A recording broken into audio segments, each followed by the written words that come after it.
Hi everyone, this is CA Hardik Thakkar and welcome to the second video in accounting for investment as per AS 13. Previous video में हमने पढ़ा कि variable income security की accounting हम किस तरीके से करेंगे अलॉन्ग विद द कैलकुलेशन। अगर आपने वो वीडियो नहीं देखा तो आप जरूर वो वीडियो देखिए, you will get a complete clarity about variable income security. In this video we are going to cover fixed income security along with the question. तो सीधे हम लोग क्वेश्चन सॉल्व करेंगे एंड क्वेश्चन सॉल्व करते करते ही हम कॉन्सेप्ट्स को रिवाइज करते जाएंगे। Okay, just to give you a basic idea about what fixed income security means, it means investment in fixed deposits, debentures, government bonds, जहां पर कौन सी डेट को वो एंटिटी हमें रिटर्न देगी एंड कितना रेट ऑफ रिटर्न हमें देगी, both of them we already know it in advance. That means at the time of purchase and sale, we not only do the purchase and sale का transaction, we also settle the interest. इसका मतलब अगर company ने 3 महीने पहले मुझे interest दिया था and today if I am selling the investment, तो मैं अपने बायर के पास से 3 मंथ्स का इंटरेस्ट रिकवर करूंगा। And on the other way round, अगर इंटरेस्ट मिलने के 2 महीने के बाद अगर मैं किसी के पास से डिबेंचर परचेस कर रहा हूं या बॉन्ड्स परचेस कर रहा हूं, तो मैं उसको 2 महीने का इंटरेस्ट पे करूंगा, बिकॉज हमें पता है ना दैट आफ्टर 3 मंथ्स और after 4 months interest is going to become due, and on the due date the holder of the security gets an entire interest from the previous period till the due date of interest. यानी अगर 30th September and 31st मार्च को अगर interest के date है, तो इन दोनों दिन पे 6 मंथ्स का इंटरेस्ट किसको मिलेगा? someone who is holding the investment on that particular date, irrespective of the fact कि उसने कितने महीने के लिए इन्वेस्टमेंट को होल्ड किया है। तो इसीलिए जो बीच में के मंथ्स का जो सेटलमेंट है इंटरेस्ट का, वो इन्वेस्टर को आपस में करना पड़ेगा। Company will not take into consideration the period of holding. Company is very clear कि on the date of interest, whoever is holding the security, that person will get an entire interest for the relevant period. Correct? तो अगर आपने थोड़ा hold करके cell किया है तो आप इंटरेस्ट रिकवर करो, अगर किसी और ने होल्ड करके इन्वेस्टमेंट अगर आपको बेचा है तो they will recover interest from you and you will have to pay the interest at the time of purchase.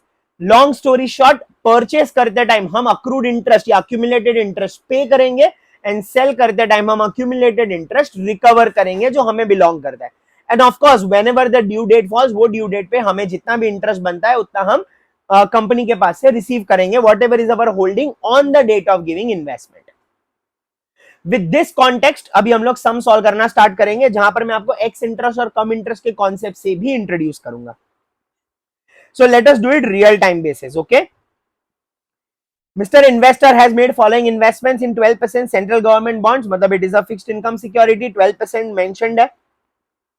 Opening balance is on 1st of April 2023 1500 bonds of rupees 100, मतलब face value is 100 and at X interest price of rupees 101। इसका मतलब यहाँ पर interest include नहीं है price के अंदर, interest अलग से रिकवर किया जा रहा है और ऐसा ही होना चाहिए। Our principal capital amount is always the ex interest amount, क्योंकि इंटरेस्ट को ऐड करके जो अमाउंट होता है वो क्यूमुलेटिव इंटरेस्ट प्राइस होता है, correct? But interest is recorded separately and the cost element is recorded separately, which is the ex interest amount. Okay, so हमेशा जो कॉस्ट की कॉलम में अमाउंट आएगा that will always be ex interest price. Very clear?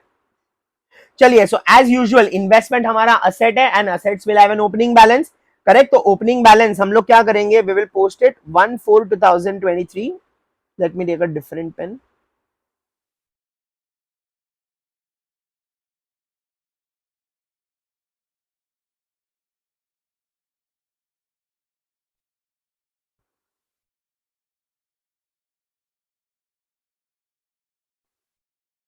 One 4/23 को we will record opening balance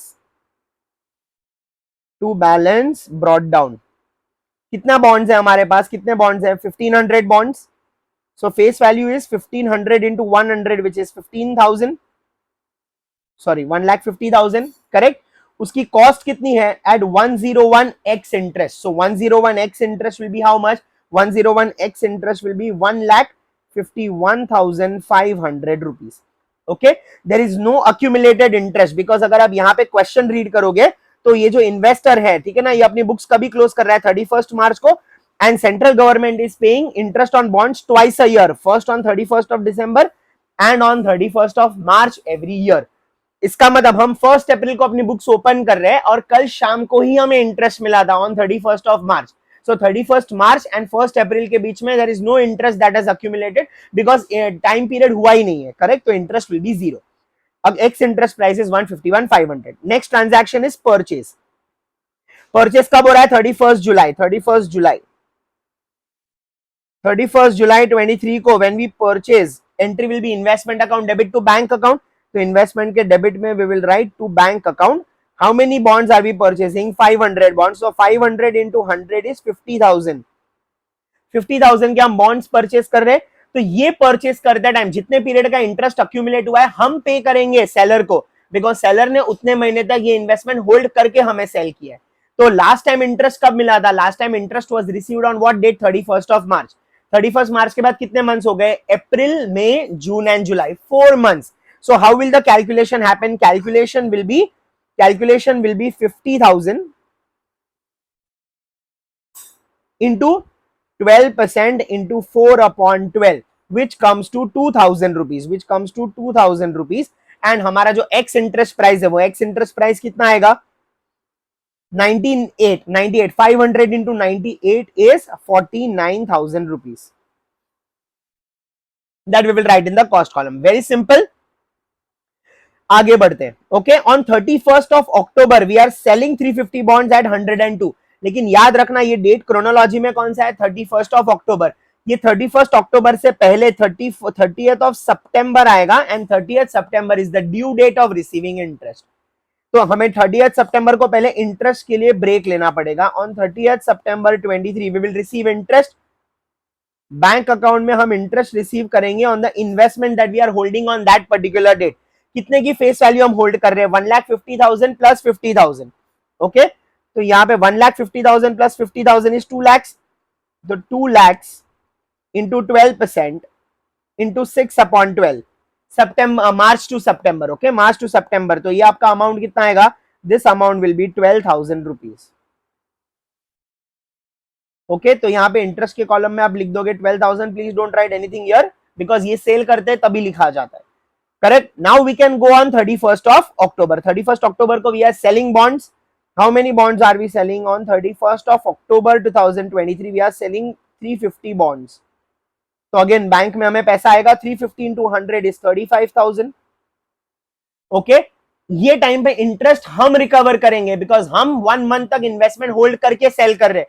तो वो 1 महीना जो हम इन्वेस्टमेंट होल्ड करेंगे उसका इंटरेस्ट हम रिकवर करेंगे. Why 1 month? Because 30th September को लास्ट टाइम इंटरेस्ट मिला था, and we are selling it on 31st of October. So 1st October to 31st of October, only 1 month we are holding these debentures and we are these bonds and we are selling it. तो कितना interest आएगा? It will be 35,000 into 12% into 1/12. into 1/12, this gives us 350 rupees. तो 350 rupees का हम interest recover करेंगे. Okay, and कितने में हम सेल कर रहे हैं? We are selling it for 102 cum interest. We are selling it for 102 cum interest. अभी कम इंटरेस्ट इसका मतलब ये प्राइस के अंदर इंटरेस्ट इंक्लूड है. करेक्ट. तो अगर हम 350 into 102 करेंगे तो हमें आएगा, तो we will get 35700. 35700. This is the cum interest price. Correct. लेकिन हमें प्रिंसिपल एंड इंटरेस्ट को अलग अलग लिखना है, because interest is not a capital expenditure और कैपिटल रिसीट. ओके, तो हमें कैपिटल और रेवेन्यू पोर्शन अलग करना है. तो उसमें से अगर हम ये 350 रुपीज का इंटरेस्ट लेस कर देंगे तो हमारा एक्स इंटरेस्ट प्राइस आएगा 35,350 rupees. 35,350 rupees will be your X interest price, which is what we will write over here. How much was it? 35,350. 35,350 rupees. अब ये 35,350 हमारा सेलिंग प्राइस आया. अब हमें क्या कैलकुलेट करना पड़ेगा? We will need to calculate profit or loss on sale. Profit or loss on sale. How will we calculate that? Okay, देखते हैं कि हमारे पास कितनी फेस वैल्यू थी वर्सेस हमारी कॉस्ट कितनी थी, and then we will do the cross multiplication. The question here says that we have to follow FIFO method. FIFO method का मतलब क्या? First in first out. तो जो पहले परचेज हुआ था उसी में से सेल होगा. याद रखना, वेरिएबल इनकम सिक्योरिटी में we will always get average, weighted average method, and यहाँ पर फिक्स्ड इनकम सिक्योरिटी के अंदर FIFO मेथड आने के चांसेस बहुत ज्यादा है. Correct, because variable income security के अंदर प्राइसेस फ्लक्चुएट वेरी मच. कुछ बोनस होता है, correct, which is free of cost. Right shares कम प्राइस में होता है, so the price volatility is very high, therefore we calculate the average. यहाँ पर फिक्स्ड इनकम सिक्योरिटी के केस में द प्राइस मोर और less revolves around the same amount, so we can follow FIFO और weighted average. Mostly FIFO might appear in your exam. Okay, तो अभी देखते हैं हमारे पास कितने की फेस वैल्यू है। 1,50,000 plus 50,000, we have 2 lakh rupees worth of face value on the date of sale, correct? And what is the cost of that? What is the cost of that? 1,51,500 plus 49,000. So total cost is 2,05,000 rupees. Total cost is 2,05,000. तो मतलब 2 लाख की face value की cost is 2,05,000. How much face value are we selling? How much face value are we selling? We are selling face value worth rupees 35,000. तो उसकी proportionate cost कितनी आएगी? Proportionate cost will be 35088. 35088, correct? तो हमारा selling price कितना है? हमारा selling price कितना है? Selling price is 35350 less cost how much? ये कहां से आया? This came from here. And how much is the cost? Cost is 35088. And therefore how much profit do we make? Therefore how much profit do we make? We make a profit of 263 rupees.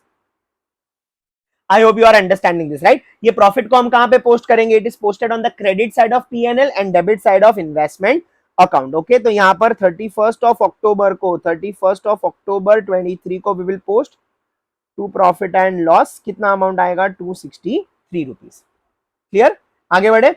Next, अभी हमने क्या किया है? अभी हमने 31st of December को वापस purchase किया है. तो 31st दिसंबर को we make a one more purchase. 31st December 23 we make one more purchase of how much amount? How many bonds are we purchasing? 450 bonds. So 450 bonds मतलब 45,000. And अभी हम इंटरेस्ट रिकवर करेंगे. Last interest was received on 30th of September. तो अभी हम लोग October, November and December 3 month we are holding the investment before we sell it. So we will be the seller has hold the investment for 3 months and now we are buying it. तो we will pay 3 months interest. Okay, तो कितना interest आएगा? how many number of bonds do we have? 450 bonds. Okay, तो 450 bonds का कितना interest आएगा? 450 bonds multiplied by 100 into 12% into how many months? 31st दिसंबर तक कितने मंथ्स होते हैं? October, November and December 3 months. So 3/12. Okay, तो this gives you how much of interest? It gives you interest of 1350. Correct? तो 1350 का हम interest pay करेंगे. And 450 into how much? At what value we are purchasing? 100 rupees. Lovely. 450 into 100 again is 45,000. Correct? Now we are making one more sale. We are making one more sale on 31st of Jan. 31st of January को एक और cell करेंगे. 31st of January 24. Now it will be 24, right? By bank. How much are we selling? 600 bonds. So 600 into 10 is 60,000. Correct? अभी interest हम recover करेंगे because we are holding it for how many months? October, November, December and January. We are holding it for 4 months. So 60,000 into 12% into 4/12 will be 2,400 rupees. तो 2,400 rupees का interest हम recover करेंगे. 2,400. Okay, and how much are we selling it for? We are selling it for 99x interest. तो अगर 600 into 99 करेंगे तो we will get 59,400 rupees. अब cell किया है तो वापस प्रॉफिट लॉस कैलकुलेट करना पड़ेगा. करेक्ट? सेल किया तो वापस profit and loss on sale. Okay, so यहां पे selling price is how much? Selling price is 59,400. Selling price is 59,400 less cost. अभी कॉस्ट हम कैसे निकालेंगे? वापस फीफो मेथड से. Face value and cost. Face value was 2 lakhs if you remember. अभी भी इसमें बाकी है ना ओपनिंग बैलेंस में, तो उसी में से हम सेल करेंगे 2,05,000.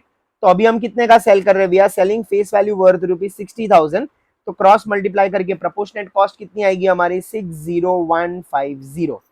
You can cross multiply and check. Okay, तो यहां पर हम 60150 लेस करेंगे तो here we will get a loss of 750 rupees का लॉस. अब ये लॉस लिखेंगे हम लोग कहां पर? Loss is debited to P&L and credited to investment account. तो what is the date? 31st of Jan 24 को हम लॉस रिकॉर्ड करेंगे by profit and loss account. How much? 750 rupees. Clear? Okay, and इसके बाद what is the last transaction? अभी last transaction books close करने से पहले we will receive the interest. Books close करने से पहले हम इंटरेस्ट रिसीव करेंगे on 31st of March 24 because that is the due date of interest. कितना होल्डिंग है हमारे पास? 1,50,000 opening balance plus 50,000 2 lakh plus 45,000 minus 35,000 and 60,000 because उतना हमने सेल कर दिया, करेक्ट। तो हमें कितना इंटरेस्ट बचेगा? हमारा the total balance will B 1,50,000 rupees. Okay, 150 plus 50 2 lakh plus 45,000 2,45,000 2,45,000 minus 35 minus 60 if you do you will get 1,50,000 rupees। Okay, तो हमें इंटरेस्ट कितने ऊपर मिलेगा? हमें इंटरेस्ट मिलेगा on 1,50,000 rupees। 1,50,000 into 12% into 6 upon 12 we will get how much? We will get 9,000 rupees। तो हमें 9,000 rupees का इंटरेस्ट मिलेगा। We will write 9,000 in the bank column। Okay, and now it's time to close the books, friends। Now it's time to close the books on 31st of March 2024 by balance carried down। लेकिन ये closing balances find करने से पहले we will do the totals। We will do the totals, right? तो अभी debit side का total is 2,45,000 2,45,000, correct. Debit minus credit अगर हम करेंगे तो balance is 1,50,000। Closing balance face value is 1,50,000 rupees, ठीक है। उसके बाद अगर हम डेबिट साइड कॉस्ट का टोटल करेंगे तो 1,51,500 plus 49 plus 263 plus 45,000 you will gate 245,763 245,763। Friends, because investment is an asset in it has a debit balance, तो फेस वैल्यू और कॉस्ट में हमेशा डेबिट वाला total will be higher than credit वाला total. Okay, and अगर हम debit में से क्रेडिट माइनस करेंगे तो our balance will be 1,51,263 rupees. Okay, interest कुछ भी नहीं आएगा बिकॉज हमें ड्यू डेट पे ही हमें इंटरेस्ट मिल रहा है। So we received the interest and we are closing it. Okay, interest side का अगर हम टोटल करेंगे तो इंटरेस्ट साइड का if we take a total we will get 23,750 on the credit side. याद रखना, फेस वैल्यू एंड कॉस्ट का column debit will always be more than the credit side, and interest का जो column होगा, because investment का purpose होता है interest को अर्न करना, सो इंटरेस्ट का credit side will always be heavier than the debit side. तो इंटरेस्ट का क्रेडिट साइड का total is 23,750 which we wrote on both the sides, and उसमें से अगर हम डेबिट साइड लेस करेंगे, so the net balance that we get which we will be transferring to profit and loss account is 20,400 rupees। Again the transfer will happen on 31st of March 2024। okay, on 31st of March 2024 the total balance transferred to PNL, total interest transferred to PNL will be 20,400। as on the last day our closing balance is face value 1,50,000 and cost is 1,50,263 rupees। this is how you solve a typical आपका जो investment का exam का question होगा fixed income security, it is very likely going to be similar to this. Okay, I hope you have understood this. If you want an Excel solved, proper solved version of this, सिर्फ just comment Excel and we will send you and we will DM you and we will send the Excel file of the proper solved with all the proper working notes with you. Okay, thank you so much everyone for your time and attention. For upcoming videos please stay tuned to the channel and we will see you very shortly. Thank you so much.